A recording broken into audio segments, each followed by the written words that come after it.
Doctor فاروق القاسم جو عراقی نیاد Norwegian ماہر ارضیات پیٹرولیم ہیں، انہوں نے ناروے کو پیٹرولیم مصنوعات میں دنیا کی چھٹی بڑی طاقت بنانے میں کلیدی کردار ادا کیا۔ وہ اپنے ایک مضمون میں لکھتے ہیں کہ مجھ سے جو شخص بھی بات کرتا ہے میں اسے کہتا ہوں کہ مجھ سے کسی بھی ایسے ملک اور اس کے قدرتی ذخائر جیسی قدرتی دولت کے متعلق سوال نہ کریں جہاں کے لوگ نفرت، نسل پرستی، قبائلی تقسیم، جہالت اور جنگوں کے دل دادا ہیں۔ نائجیریا دولت اور دیگر معدنیات کے لحاظ سے امیر ترین ممالک میں سے ایک ہے۔ یہ دنیا کے سب سے بڑے تیل برآمد کرنے والے ممالک میں سے بھی ایک ہے، لیکن اس کے عوام کی حالت اور ملکی صورتحال پر نظر ڈالیں تو پتہ چلتا ہے کہ نہایت ہی مایوس کن ہے۔ اس کی ایک وجہ یہ ہے کہ نائجیریا کے لوگ نسلی گروہ بندی اور مذہبی تنازعات میں گرے ہوئے ہیں، جبکہ سنگاپور وہ ملک ہے جس کے صدر ایک دن رو پڑے کیونکہ وہ اس ملک کے صدر ہیں جہاں پینے کے صاف پانی کی دستیابی نہ ہونے کے برابر تھی، مگر پھر آج ان کا ملک فیکس آمدنی کے لحاظ سے جاپان سے بھی آگے ہے۔ آج کل صرف پسماندہ لوگ ہی رہ گئے ہیں جو کسی بھی قسم کی ترقی کرنے یا دنیا کی ترقی میں اپنا حصہ ڈالنے کی بجائے اب بھی زمین اور اس کی معدنیات پر نظریں جمائے ہوئے ہیں۔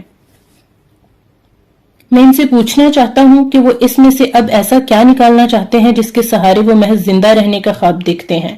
یہ ایک ایسا وقت ہے جس کے ادراک سے وہ غافل ہیں۔ اس وقت سب سے کامیاب اور منافع بخش سرمایہ کاری کا درجہ خود انسان اختیار کر چکا ہے۔ اگر کوئی اپنے اوپر سرمایہ کاری نہیں کرے گا تو اس کا مستقبل غیر یقینی ہے۔ کیا آپ نے گلیکسی فون یا آئی فون خریدتے وقت سوچا ہے کہ اس فون کو کتنے قدرتی وسائل کی ضرورت ہے؟ آپ دیکھیں گے کہ اس میں قدرتی دولت کے چند ڈالر بھی خرچ نہیں ہوتے۔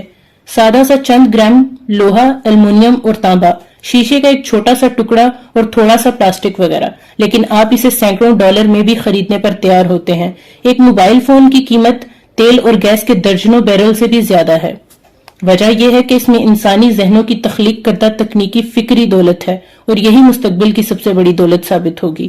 کیا آپ جانتے ہیں کہ مائکروسافٹ کے بانی بل گیٹس جیسا شخص $226 فی سیکنڈ کماتا ہے؟ کیا آپ جانتے ہیں کہ دنیا کے امیر ترین لوگ اب قدرتی دولت کے مالک نہیں رہے، لیکن وہ اب آپ کے موبائل پر سادہ سی چند اپلیکیشنز کے مالکان ضرور ہیں؟ کیا آپ جانتے ہیں کہ سیمسنگ جیسی کمپنی کا ایک سال میں منافع $327 ارب ہے؟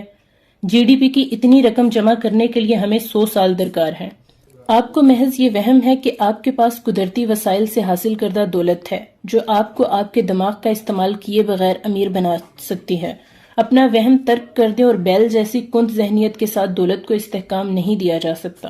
دوسری جنگ عظیم میں جاپان کو شکست ہوئی اور 50 سال سے بھی کم عرصے میں اس نے سائنس اور ٹیکنالوجی کے ذریعے دنیا سے اپنی تباہی کا بدلہ لے لیا، اور آپ ابھی تک اس جہالت سے نکلنے کے لیے تیار نہیں جہاں آپ کی شناخت اور آپ کا سب سے اہم مسئلہ آپ کا مسلک، ذات یا آپ کا قبیلہ ہے۔